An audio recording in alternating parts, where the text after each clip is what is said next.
Huddersfield, he beats his wife. And then, then we won 2 World Wars. The Queen was coronated in 1952. That sort of stuff. It's just what you're taught at school. Exactly, yeah. Excellent. The same story of when he came back and he played in the left centre in the first half, and then came out in the second half and played the right centre, so he was still on the other side of the pitch to threaten me stand. Alan, do you have anything to add on any of those guys that come up there? I'm going to talk about Neil when I come to my bits. Okay. But yeah, I mean, Jamie Lyons was a brilliant centre in a brilliant Saints team, wasn't he? It was 06, wasn't it? 05 and 06 were his 2 years. 05 and 06. Yeah. Yeah, great. Fantastic play. My memory of Kevin Iro was he was just an incredibly big, talented kind of guy with the ball in hand. Kind of a bit of a beast, wasn't he? Really? Well, I think that was literally his nickname, wasn't it? So. Oh, was it? It was, yeah. Oh, he wasn't the same sort of physical presence, I don't think, when he first came over.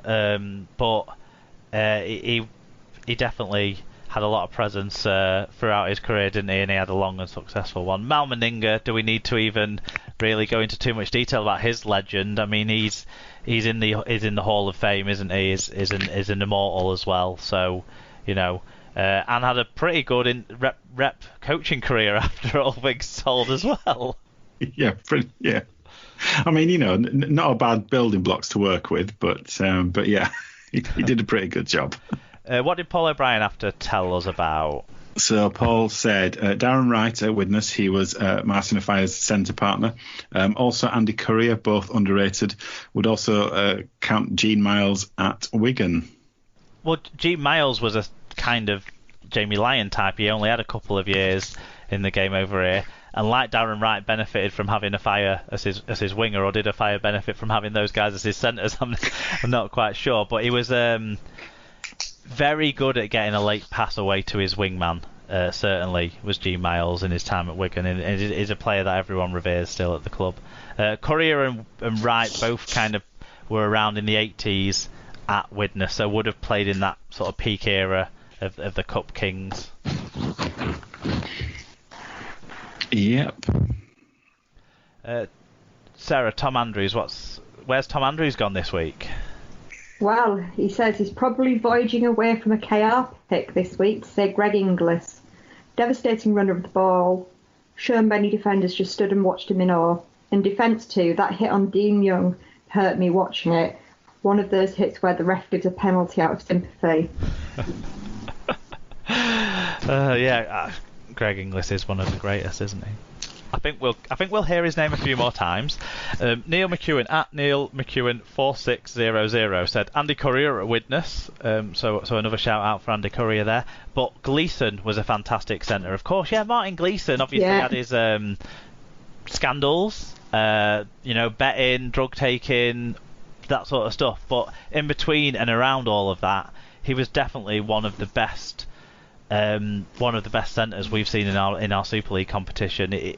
He could make it for himself or for his winger with every type of play, and I'll always think that the try he scored in the I can't remember if it was the second try he scored in the try he scored anyway in the Super League Grand Final in 2010 for Wigan was one of the greatest team tries in Grand Final history, and doesn't get replayed enough, I don't think. So yeah, Gleeson was what shall we say, kind of had his off-field indiscretions. Conflicted genius, maybe. Rocks and diamonds. Yeah, but the rocks all came off the field and the diamonds all came on it, didn't they? Yeah. Easily led off the field. Particularly when there was a quid to be made. Barney at Barnhall Blue says Joe Lydon for Widnes, then Wigan. Dean Bell, a brilliant and hard man. Kevin Iro, Gene Miles, lucky to watch a lot of greats. Wolfram Meninga was immense for Saints and changed how the position was viewed. Yeah, like Meninga was a great that was just a centre. Like a few of those other guys were, but even in that group of people, Dean Bell played a little bit in the forwards when needed, but did his best work at the centre. Although I think he wanted Lance Todd playing at loose forward. And Do you know Joe something? It's funny because I always think of him as being a loose forward. Yeah, and Joe Lydon for Widnes played a lot on the wing and full back as well, didn't he? Joe Lydon was almost he was probably in every team he played on the second best in every outside back position, but his boot was so good that he was in the team somewhere. So there might have been a better winger on the roster, there might have been a better centre or a better fullback on the rosters of those teams that he was at, but his kicking actually elevated him to be in the team anyway. Sort of thing. But he was a great player too. He wasn't a bad player too, certainly. So then David K at DKP said Newlove, Connolly, Dean Bell, Lydon, Watkins, Mal, Line. Yeah, so a couple of new names was there. Gary Connolly and Callum Watkins is first mentioned too. Yeah, Connolly was a good player. Joshua's granddad at John Scott 15 said a few names from the 1960s: Neil Points Machine Fox and Eric Ashton. Happy 81st birthday to Neil Fox today, as we're recording on the 4th of May. In fact, the record point scorer of all time. So two Hall of Famers there actually in Neil Fox and Eric Ashton, so definitely deserve mentions. He said at Hull we had Dick Gemmell, an international and later a tour manager and goal kicker John Maloney, whose biggest claim to fame was in a time when most players walked to games, he came in a Jag. From the 70s, he calls out Leeds pair Les Dill and Sid Hines, Wembley's first sending off. He said the 80s saw the emergence of the two Hull clubs with James Luluai, Steve Evans and Gary Judas Schofield done in the black and white, while over the river it was Mike Smith and Gary Prome. Schofield moved on to Leeds in his first game back at the Boulevard. He played left centre, one half and right centre. I didn't even see that! To stay on the opposite side of the pitch to the scruffy stand. The 80s and 90s saw the beast Kevin Iro playing for Wigan, then Leeds. Quality at Cass in the shape of one club man John Joyner. Long-standing relationship with this podcast. I'm not sure if he's aware of us, but we weren't aware of him once upon a time. Another star partnership was at Saints in Paul Newlove and Paul Lachlan, a pair who destroyed Kirk Yeaman on his debut, and a player who cut short due to illness was New Zealander Richie Barnett. Currently, Hurrell looks capable of playing the beast. Carlos Tumavave is possibly the most underrated centre in the league. Chris Wellham has progressed from the turnstile he was at Hull KR into a tidy player, and the star Aussie who must be mentioned are Mal Meninga and Jamie Lyon. Rounded history lesson as always from your dad there, Sarah. That's really good. What about some of the Hull names that he's mentioned there? So obviously people from the past and one current player. And Kirk Yeaman as well was mentioned, but not in a positive. But surely you've got more good things to say about Kirk Yeaman than that he got destroyed on his debut. It was an interesting one because he came out in the first half playing against Newlove and got completely pulverised. So they swapped him to the other centre, and it continued. And we thought, this young kid is never going to make it. But 400 games later, I think he did all right.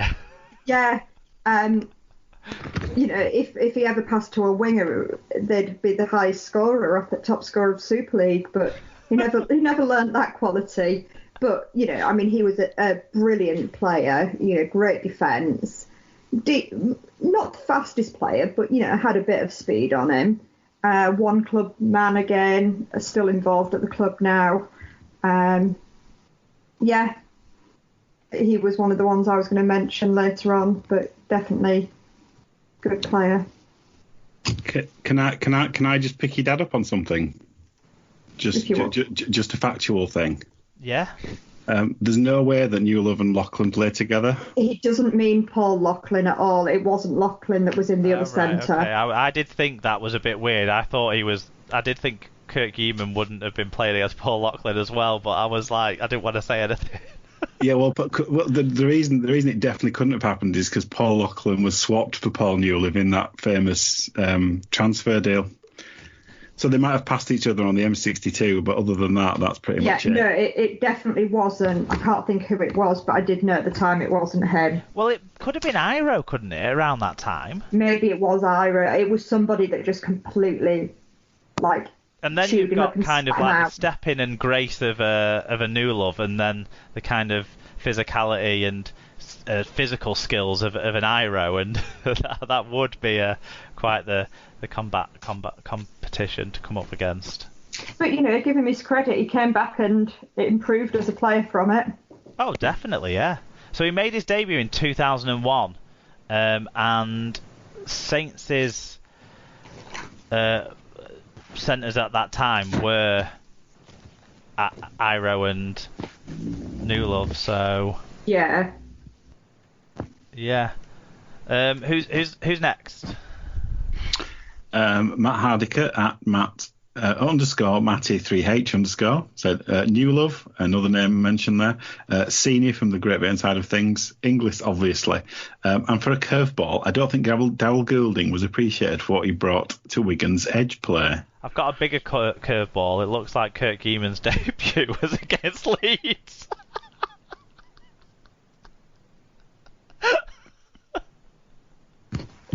When was that? In 2001. He didn't play against St Helens that year. Unless there's a game that's missing from Rugby League Project's archives, because sometimes there are a couple of gaps. It could have been from the year before. When's it? 2001. Yeah. Yeah, it was when we were at Boulevard. His first match.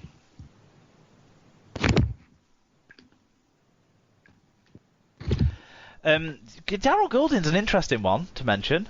It wouldn't be one of the guys that names stick out, but when I read this from Matt, I did think back and think, actually, Goulding played in the centres for Wigan between sort of 2011 and 2014, when probably the Wigan side over the last 10 years, that was when it was a more attacking kind of side that had that almost repetitive, like, attacking structure, but they managed to deliver, and he was a part of that on that right edge, and he was the centre for one of the two seasons, maybe both of them, but certainly predominant centre for one of the two seasons where Josh Charnley was top try scorer in the league as well. So that's a fair curveball from Matt, that one, I think. Is that the first mention for Keith Senior as well that we've had? I think so, yes. Who I believe is the top try scoring centre of Super League history, so yeah. Who's next? Mention. Who's next, Sarah? Carsten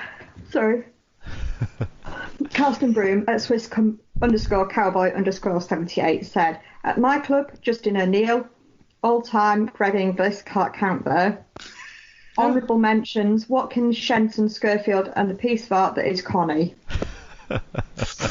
So, yeah, I think when I looked at Schofield's career as well, I think internationally he played quite a few games at centre too. Even though I know Scoey himself would see himself as a halfback, doesn't he? He doesn't really. I don't think he really classes himself as a centre, but I think internationally he might play quite a lot of centre too. So it's why he's deserving a lot of shout outs there. Shenton, first mention for Michael Shenton, but we've got another mention for him coming up next from Lee Whitnell at L Whitnell. Said, Michael Shenton has made a procession of average wingers look like world beaters. Jamie Lyon was a ridiculously gifted game breaker that I've managed to see plenty of during this lockdown, but GI has the distinction of being my favourite. He had it all. Greg Inglis is coming out on top, isn't he, today? Certainly in terms of mentions, it's an interesting point that Lee makes about Shenton, and he fits into that classic mould, doesn't he, of centres who make their wingers look great rather than just centres who are incredible physical specimens. Yeah, definitely. We had one more from Mike Webster, actually, who typical Mike style. He actually got it in on Sunday this time, but missed the rundown that I put together for you guys. But he talks about Michael Shenton as well. He says as a non-Saints player, but of course he managed to pick out a non-Saints player who was a Saints player. But he said, Michael Shenton, the number of tries that cast wingers outside him have scored are a testimony to his skills. Then he says, from history, John Walsh was the most gifted centre I've seen, and he gave it up to be a lawyer. Wikipedia tells me he now lives in Canada, John Walsh. At Saints, Willie Talau deserves a mention, but there is really only one, and he is Super League's best ever, Paul Newlove. Fast, strong, and at times unstoppable. The Saints signing that led to the 96 double and the start of their trophy haul. So, Paul Newlove, Alan, you wanted to talk about him. It's probably a good segue into your favourite centres there from Mike.